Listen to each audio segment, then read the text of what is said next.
বাচ্চাটা কে? কোথা থেকে কুড়িয়ে এনেছিস একে?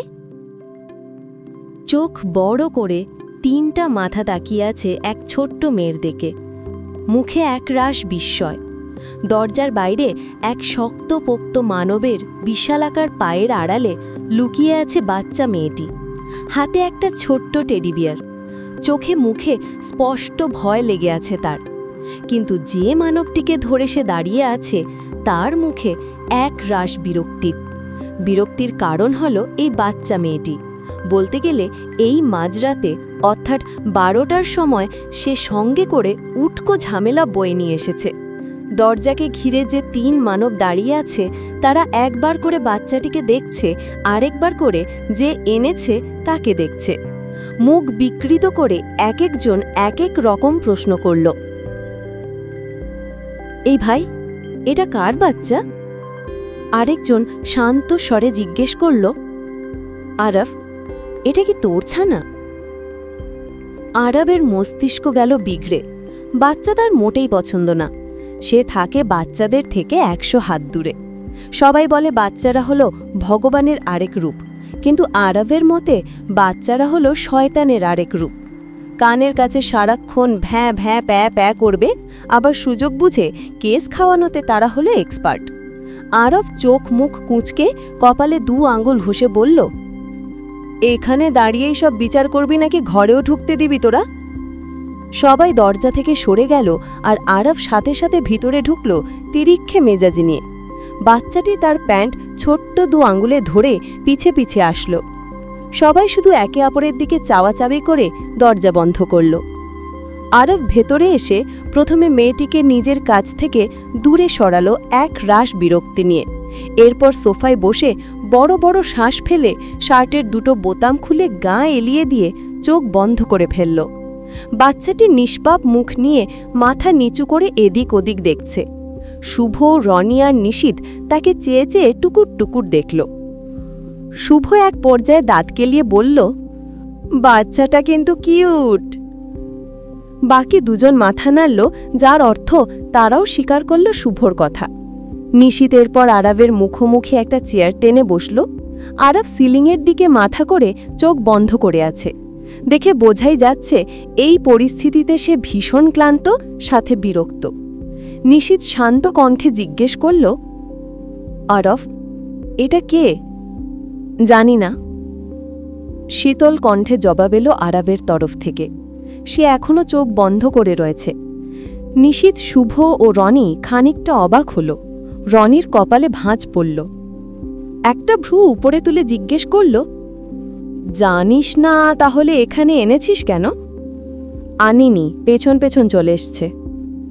সবাই অবাক হয়ে নিষ্পাপ শিশুর পানে চাইল। মেয়েটি জড়সড় হয়ে দাঁড়িয়ে মুখে আঙুল দিয়ে রেখেছে। নিশীথ আবার জিজ্ঞেস করল, কোথায় দেখা হলো তোর এর সাথে? একটু খুলে বল তো। শুভও মাথা ঝাঁকল। একই স্বরে জিজ্ঞেস করল নিশীথের মতোই, সেই এত রাতে সাসপেন্স খেলিস না তো? রনি এদিকে বাচ্চাটার সামনে হাঁটু গেড়ে বসে তার সাথে আলাপ চালু করে দিয়েছে। Nice teddy, what is your name little baby? ছোট্ট মেয়েটি মুখ থেকে আঙুল বের করে ঠোঁট উল্টে তোতলে মৃদু স্বরে বলল, মিট্টি। রনি বুঝতে পারল না প্রথমে। বাকিদের দিকে তাকাতেই শুভ ফিক করে হেসে দিল। রনি এদিকে বিকৃত মুখ করে তাকিয়ে আবার জিজ্ঞেস করল, আরেকবার বলো তোমার নাম কি? বললে বুঝতেই পারলাম না। মেয়েটা এবার একটু জোরে বলল, মিট্টি। মিট্টি? মেয়েটা না ডানে বামে মাথা নেড়ে বলল, মিট্টি। সেটাই তো বলছি, মিট্টি। মেয়েটা কপাল চাপড়াল। রনি বুঝতে পারল না তার নাম উচ্চারণে কোথায় ভুল হচ্ছে। মেয়েটা আবার বলল, আলে আমার নাম মিট্টি। রনি জিভ দিয়ে ঠোঁট ভেজাল। আরব এপাশ থেকে তখন গম্ভীর স্বরে বলল, মিষ্টি বলছে, ওর নাম মিষ্টি। সবাই অবাক নজরে তাকালো আরবের পানে। আরবের সেদিকে ভ্রুক্ষেপই নেই।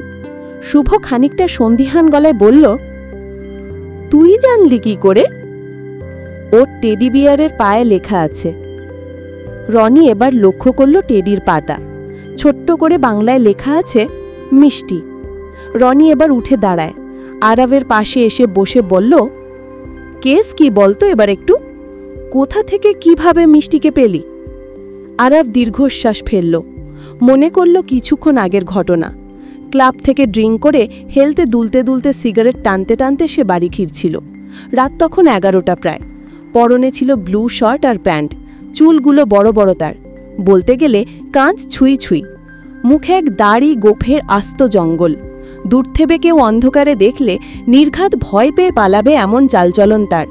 তবে সেদিকে কোনো ভাবাবেগ নেই তার, সে তো গান গাইতে গাইতে মনের সুখে সিগারেট টানতে টানতে আসছিল। গভীর নিস্তব্ধ রাতে ফাঁকা রাস্তায় গান করতে করতে আসছিল সে। হঠাৎ করেই তার কানে আসে কতগুলি কুকুরের ঘেউ ঘেউ শব্দ। প্রথমের দিকে অত পাত্তা না দিলেও শব্দের তীব্রতা বাড়াতে তার মুড গেল বিগড়ে। বেজায় বিরক্ত হলে সে। বিরক্ত মুখে বিড়বিড় করল, হাঁট বাল, একটু শান্তিতে গান গাইতেও দেবে না কুত্তার দল। বলেই পা বাড়াতে গিয়েও থেমে গেল সে। কানে আসলো আরও একটি শব্দ, এক বাচ্চা মেয়ের কান্নার শব্দ। দুনিয়াতে দুটো জিনিস আরাফ মারাত্মক ঘৃণা করে, এক হলো কান্নার শব্দ আর দুই হলো বাচ্চা। আর এই মুহূর্তে তার সামনে দুটো ঘৃণাজনিত বস্তুই বর্তমান। তাই সে বিরক্ত হয়ে চোখ মুখ কুঁচকে গান গাইতে গাইতে সামনের দিকে পা বাড়াল। কিন্তু এক পর্যায়ে এসে আরাফ থেমে গেল। আসলে থেমে গেল বলা ভুল। মনে হলো তার ট্যাঙ্ক দুটো আর এগোতে চাইছে না। কোথাও গিয়ে তার মনে হলো পেছনে যাওয়া উচিত। বিবেক তখন মুখি পেরেছে।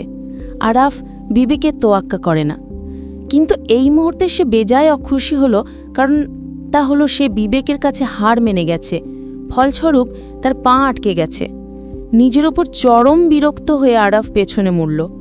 কান্নার শব্দকে অনুসরণ করল সে। কিছুটা আসতেই দেখতে পেল চারটি কুকুর এক বাচ্চা মেয়েকে ঘিরে ঘেউ ঘেউ করে যাচ্ছে, আর মেয়েটা টেডি বিয়ার হাতে নিয়ে সমানে কেঁদে চলেছে।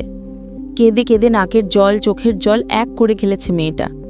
কুকুরগুলো সমান তালে বাচ্চাটিকে ভয় দেখাচ্ছে। ল্যাম্পপোস্টের আলোয় দেখা যাচ্ছে এক নিষ্পাপ মুখখানা, যার চোখে মুখে সৃষ্টিকর্তা ভরে ভরে মায়া দিয়েছে। গালগুলো ফুলা ফুলা, সাথে চোখগুলো রসগোল্লার মতো গোল গোল, ঠোঁট ফুলিয়ে কাঁদছে। আরাফের কানে ঠেকল সেই কান্ডার সুর, বড্ড করুণ শোনালো তা। হঠাৎ করেই বুকে কোথাও একটা চিনচিন ব্যথা অনুভব করতে পারল সে। আরাফ শীতল দৃষ্টিতে তাকিয়ে পকেটে হাত গুজে ফেলল। নেশা কেটে এসেছে অনেকটা। এক হাতে জ্বলন্ত সিগারেট নিয়ে এগিয়ে আসল। ল্যাম্পপোস্টের মৃদু আলোয় দৃশ্যমান হল আরাফের দানবীয় মুখখানা। চোখের গভীর তীক্ষ্ণ দৃষ্টি পড়ল কুকুরগুলোর ওপর।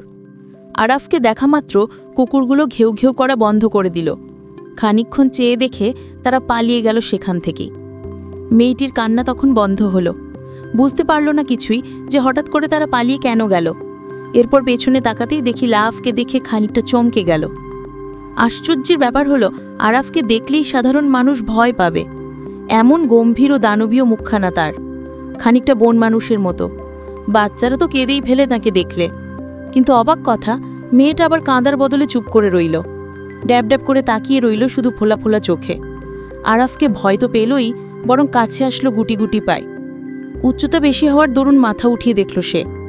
এরপর জিজ্ঞেস করল, কুকুরগুলো কি তোমাকে দেখে ভয় পালিয়ে গেল? আরাফ কি বলবে বুঝতে পারল নি। জ্বলন্ত সিগারেট হাতে নিয়ে শুধু তাকিয়ে রইল। সিগারেটের গন্ধ নাকে আসতেই বাচ্চা মেয়েটি খুক খুক করে কেসে উঠল। আরাফ নিজের হাতে সিগারেটের দিকে তাকালো এক পলক, এরপর মাটিতে ফেলে পা দিয়ে পিষে ফেলল। এরপর পিছনে মুড়ে যেতে লাগলে মেয়েটা তার পিছে পিছে আস্তে আস্তে বলল, আঙ্কেল কোথায় যাচ্ছ? আরাফ থমকে দাঁড়ায়। পেছনে ঘুরে গম্ভীর স্বরে মেয়েটিকে বলে, ডোন্ট ফলো মি, যাও এখান থেকে। বলেই বড় বড় পা ফেলে চলতে লাগলো। মেয়েটা পিছে পিছে চলতে লাগলো, কিন্তু আরাফের সাথে তাল মেলাতে পারল না। ছোট ছোট পাগুলো আরাফের বড় বড় পায়ের সাথে যেতে পারল না। ফলে বাচ্চা মেয়েটি দৌড়তে লাগলো, কিন্তু এক পর্যায়ে এসে সে পড়ে গেল। এরপর মাটিতে বসেই হাত পা ছুঁড়ে আবার কাঁদতে লাগলো। আরাফ দাঁড়িয়ে পড়ল আবার। বেজায় মেজাজ খারাপ হচ্ছে তার। পিছনে ঘুরে দেখল মেয়েটা পড়ে আছে মাটিতে, নাক টানছে বারবার। আরাফ জিভ দিয়ে ঠোঁট ভিজিয়ে শ্বাস ফেলল বড়। নরম হলো একটু। এরপর কাছে এসে হাঁটু মুড়ে বসল বাচ্চাটির সামনে। বাচ্চাটি কান্না বন্ধ করল। আরাফকে দেখে খিলখিল করে হেসে দিল। আরাফ চোখ বড় করে দেখল, এখনই কাঁদছিল আবার এখন হাসছে। আজব, সাধেই কি তাদের শয়তান বলে ডাকে আরাফ। আরাফ মেয়েটির পায়ের দিকে তাকালো। হালকা চোট পেয়েছে, রক্ত পড়ছে একটু একটু। টেডিটা রাস্তায় পড়ে আছে। আরাফ তা উঠিয়ে দেখল। টেডির পাটাতে ছোট্ট করে লেখা মিষ্টি। এরপর টেডিটা তার দিকে বাড়িয়ে দিল। মেয়েটি হাত নিয়ে বগল দাবা করল। এরপর উঠে দাঁড়ায় ধীরে ধীরে। আরাফ জিজ্ঞেস করল, বাড়ি কোথায় তোমার? মেয়েটি মাথা নিচু করে ফেল তৎক্ষণাৎ। বাবা মায়ের নাম্বার জানো? মেয়েটি মাথা নাড়ল, অর্থাৎ সে জানে না। আরাফ আর কিছু জিজ্ঞেস করল না, উঠে দাঁড়ায়। বুঝতে পারে কোনো ক্রমে বাচ্চাটা হারিয়ে গেছে। এখন একটাই কাজ হবে, পুলিশ স্টেশনে রিপোর্ট করা। যেই ভাবনা সেই কাজ। আরাফ গম্ভীর স্বরে বলল, এসো আমার সাথে। বলেই হাঁটতে লাগলো। মেয়েটি তার পিছে পিছে ধীর কদমে হাঁটতে লাগে।